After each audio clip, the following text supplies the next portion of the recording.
Hello, hello. Good afternoon, everybody. It's tecnica.antica.com. And yeah, from beautiful summery Alicante. Now, I have just returned from Bologna, where something really special happened. I hadn't sung in public for about, I think it's like 10, 11 years, something like that. I honestly have a bit of a lapse with the dates. But, you know, the experience was incredible. I will attach the footage, and it was fantastic. And I wanted to make a point out of that. Now, today's video, and thus, you know, why I'm smoking my pipe, is about vocal hygiene. And you say, oh, vocal hygiene and you're smoking. Now, it says poser smoking, but anyway, yeah, it is smoking. But I wanted to talk a bit about vocal hygiene because lately some of my students, I hope the sound is okay from one of these microphones, because there is a lot of wind. So lately some of my students, they have been asking me, especially those that sing in gigs, you know, which they might find smoke, or they might find, you know, kind of, how could I say that, hostile environments. Okay, so vocal hygiene. Now, first of all, when I was at the Guildhall, there were many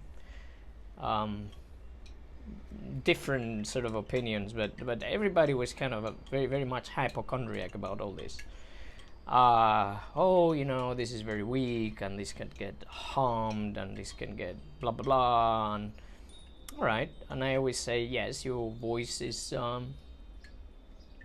kind of, it can be kind of vulnerable, but at the same time is a racehorse.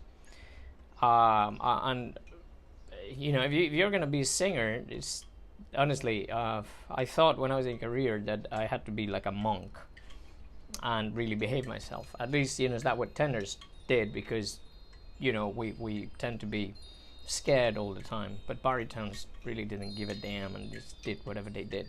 That was good. That was very good. And I'll explain the reason why I every once in a while I puff a pipe. So, vocal hygiene, do's and don'ts, and you know, advices here and there. Let me light this up.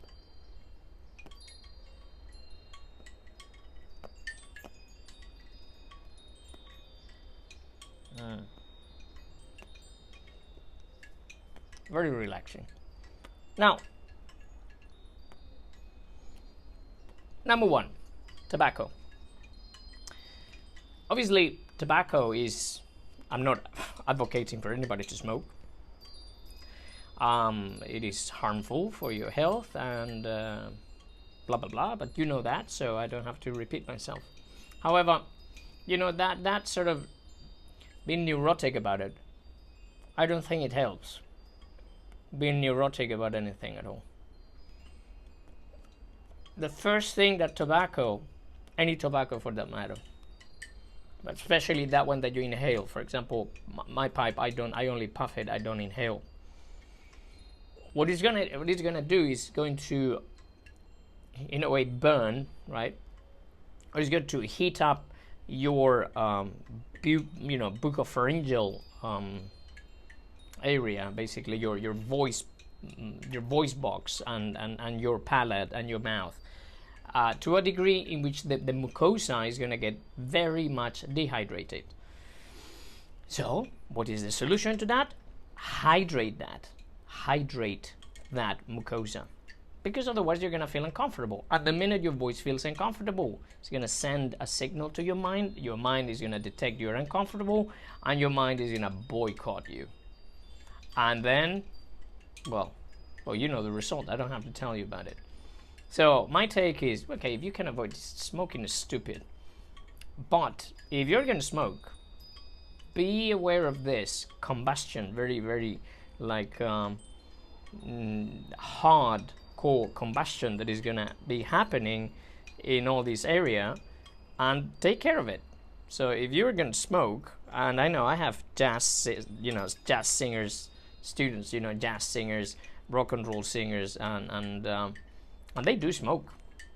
And for God's sakes, I mean, Beniamino Gigli smoked like a train. How do you call that? Like a train, or like a chain train or something like that. He smoked a lot. So did Caruso and stuff, and you could only hear the effect of the smoking in Gigli's voice at the very end of his career.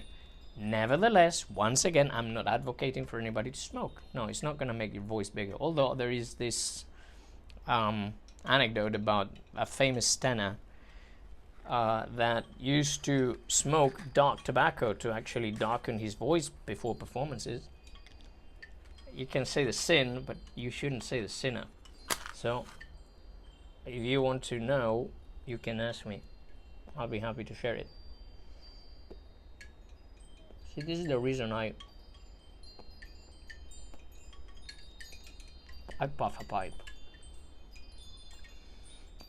Because there's nothing you can do apart from taking care of the pipe and speaking to people, even if it's to yourself, and then share it on YouTube.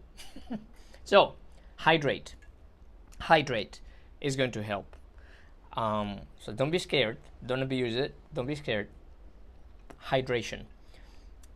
A better form of hydration, apart from drinking like liters and liters of water and then going to the toilet every 5 minutes of your life, which can be ever so slightly uncomfortable, is steaming.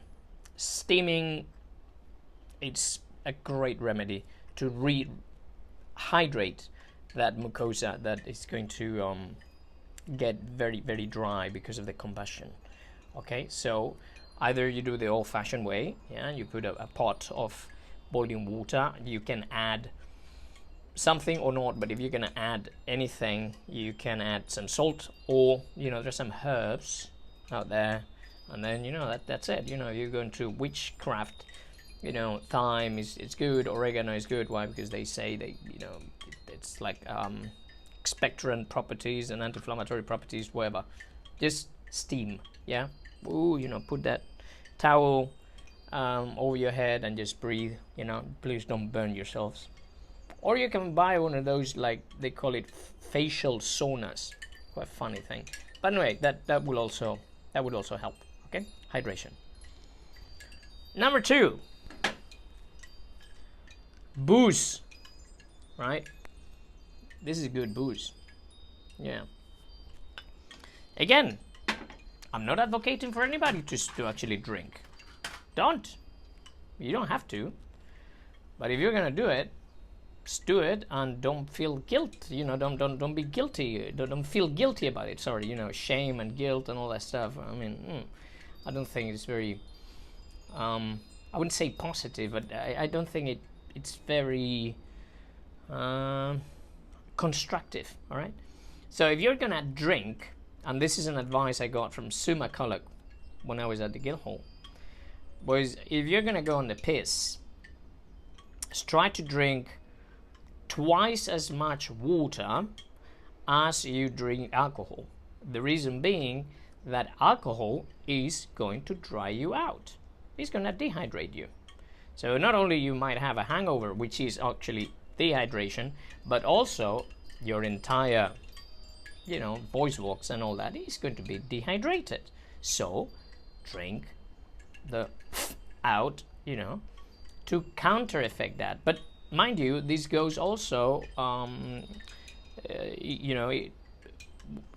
tea, for example, is an astringent, and it's going to dehydrate you too, as well, and caffeine as well, coffee and stuff. So drink, drink, hydrate yourself, but especially booze. Don't be scared. Don't be scared. And remember that in some theaters, and I believe in Germany, it is illegal to sing, drunk on stage. So be careful about it. I don't know, it might be all over the world. I don't remember. I've been retired too long. Okay, I don't want the video to be too long. Now, why do I say this? Why did I treat this vocal hygiene stuff? Hydration, don't be scared of little vices in life, such as this one. The sex one is a myth. Come on, man. Doesn't make your legs weak. But hey, that's your call. Because in my case, I had not sung in public for, as I said, 10, 11 years. And I went there. I did a rehearsal. I didn't warm up my voice. No, I didn't warm up my voice. I don't know if it was the first time in my life that I didn't do that before a concert. I just went there. I did a very fast rehearsal with the pianist, and then I just went on and sang, and I felt great. And well, you know, I'll attach the footage. You'll be the judge. If you like it, good. If not, please don't watch it, or just whatever. Say you don't like it. Don't care.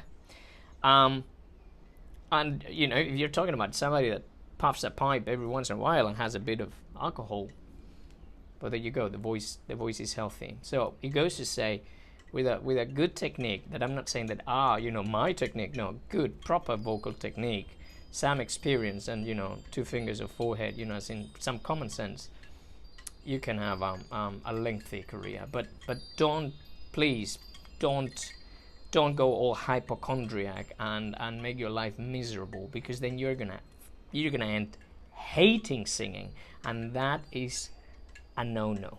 Okay, that's not the purpose. Enjoy. Singing is there to make you happy, make people happy, and you know, harmony. I know this is getting with Dalai Lama, but there you go. All right. So,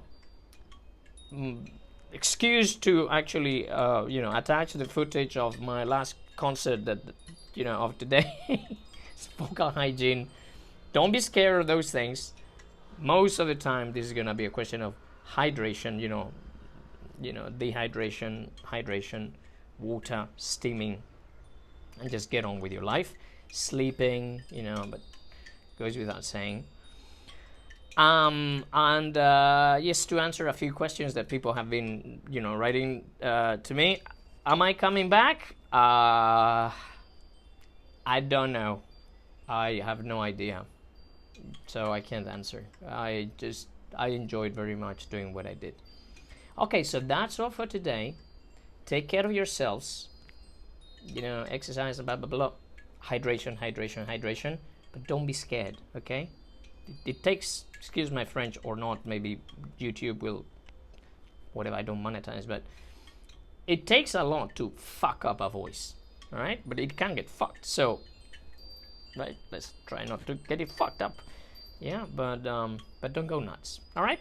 Okay, I'll attach the footage of last concert in Bologna. That from here I want to thank from the bottom of my heart to Fulvio Massa and Carlo Colombara and so many other people that, you know, because I'm going to forget the names, I won't say, but all of you that were there, thank you ever so much. All right, have a nice day, a nice summer, and I'll be updating and uploading content in the few next days. All right, good to see you all. Bye.